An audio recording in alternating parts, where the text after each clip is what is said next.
2023 has been quite the interesting year for Illuvium so far. From a major collaboration with GameStop to massive updates like their Overworld Private Beta 2. Let's review what happened this year and go over some of the updates that are coming very soon. In Q1, Illuvium launched Wave One of Illuvitars, which are a collection of collectible profile pictures featuring Illuvials wearing silly hats, necklaces, and other accessories. The launch in my eyes was successful, though there were initial issues with buying Illuvitars with Gov V2. Thankfully, the team quickly resolved all the issues to salvage the rest of the sale. Based on the number of people on the page during the initial launch compared to after the Gov V2 fix, it seems that this did have a significant impact on the number of Illuvitar discs that were sold. Fortunately, it is better to have discovered issues like this now rather than later when the actual games come out. At the end of the day, around 200,000 discs were sold, so I personally would say that's a pretty successful sale. Q2 came with many updates, which lets us know that we are getting really close to the open beta in the initial release. The end of May and beginning of June specifically was a very busy The end of May and beginning of June specifically was a very busy time for the Illuvium team. First up for Q2, the second private beta for the Illuvium Overworld was released, which included two brand new and incredibly beautiful regions, Abyssal Basin and Brightland Steppes. Along with this update, the overload mechanic was introduced. The overload mechanic is similar to the ring in Fortnite that closes in on you.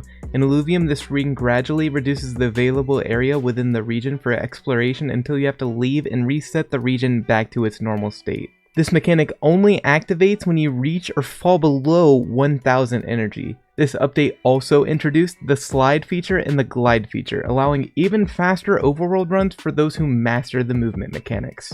I personally enjoyed the Overworld Private Beta 2 for about a week or so and just quickly got bored, to be completely honest. The regions are absolutely beautiful, it's just without the NFT integration I don't have that pool to play it consistently like I would otherwise. Illuvium Zero Alpha Season 1 released afterwards. Unfortunately, you still cannot keep your fuel to sell for the open beta, but at this point you can finally start receiving blueprints.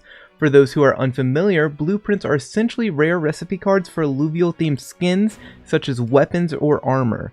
You can buy or sell them on the Illuvium marketplace once the open beta is launched. There was a popular belief within the Illuvium community that these blueprints were going to be exclusive to Season 1, but unfortunately that is not the case. While that's not the case, they will be easier to find up until the open beta's release, so you might as well get them done now while you can. Next up, we witnessed the successful implementation of Governance V2, which introduced a sub-council structure within the Illuvium Council. This new structure allows for specialization in key areas, resulting in a more focused workflow among the council members. The sub-councils consist of marketing, game, strategy, and community, each comprising 4 community members voted in by ILV stakers and 1 team member, except for the Community Council, which consists of 5 community members voted in by ILV stakers. There will be 1 member from each sub-council voted in by their sub-council, and 1 team member chosen by the team to join what is known as the Illuminati Main Council, or IMC for short. The IMC finalizes decision-making regarding the proposed ideas, which ensures conversation on topics from different viewpoints. Speaking of governance too, I would like to take this moment to thank everyone who voted for me to help me secure my spot on the Community Council. It legitimately means a lot to me and I won't let you guys down. Mwah. In the first half of the year, there was a fair amount of bearish sentiment regarding the remaining runway. As a showing of good faith, Illuvium co-founder Kieran Warwick took the initiative to contribute over 300,000 of his own ILV tokens to be used if for whatever reason the Treasury's cut of RevDis wasn't enough to sustain operations in the future. On May 30th, 333,000 tokens from the Treasury were sold for $30 each, raising an additional $10 million in funding from Framework Ventures. These actions silenced most fears that the Illuvium and overall crypto community may have had regarding Illuvium's runway concerns. Personally, I always believed it was a little silly to worry about runway because I knew that there were steps that we could take to secure Illuvium's future. After the capital raise, we had the release of the Illuvium merch store.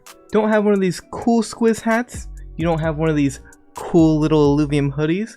Well, now with the release of the merch store, you can buy one of your own. The available merch options are currently limited, but they will soon have more shirts, hats, plushies, and much more. In my opinion, the quality of the hoodie and shorts is almost perfect. The quality of the shirts is good, but not great.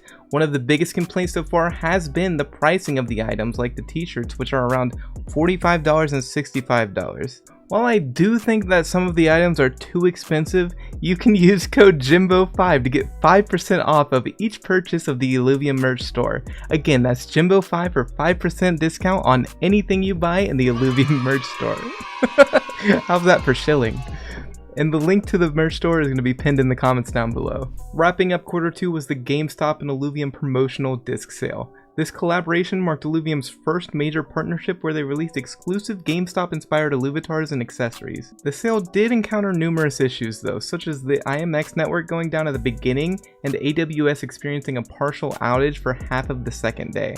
These incidents were completely out of the Illuvium team's control.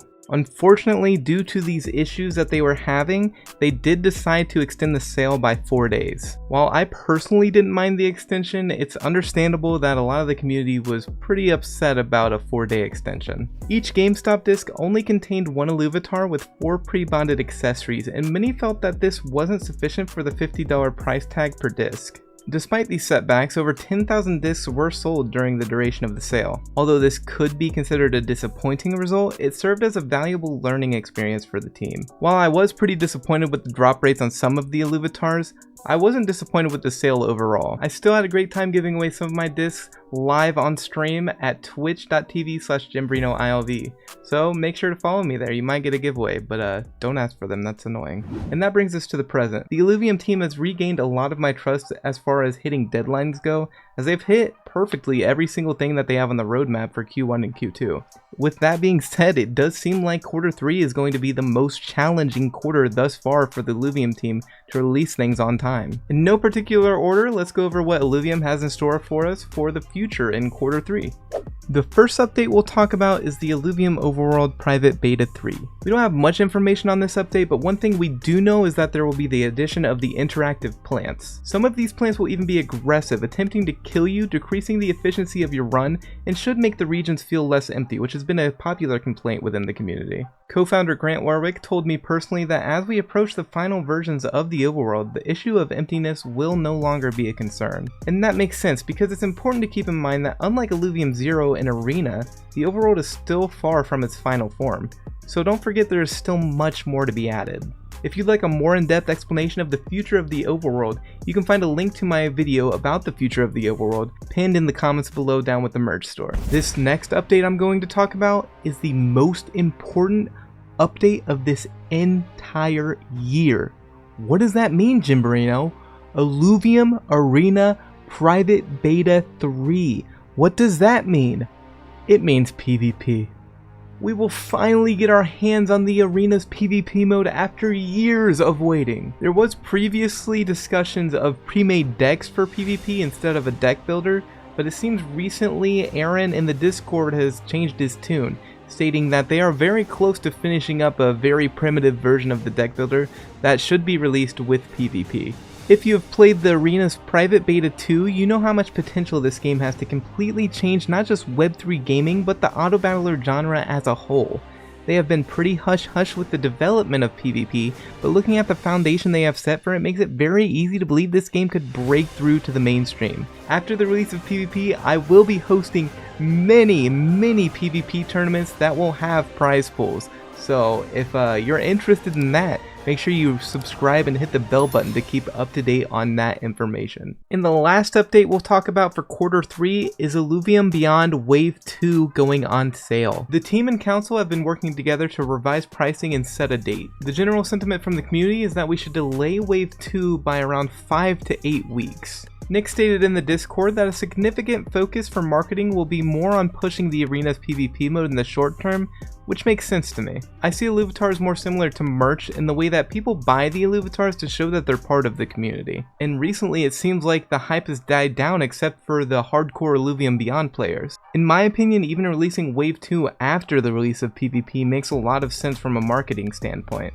Disclaimer, I am not a professional as far as marketing goes. That being said, it may or may not even be a possibility. It kind of just depends how all the moving parts work together and what the community wants at the end of the day. The Q4 updates will include Overworld Private Beta 4, Arena Private Beta 4, Illuvium 0 Private Beta 1, the Open Beta launch, and Illuvitars Wave 3 going on sale. But we'll go deeper into those when the time comes for the next quarterly wrap-up video.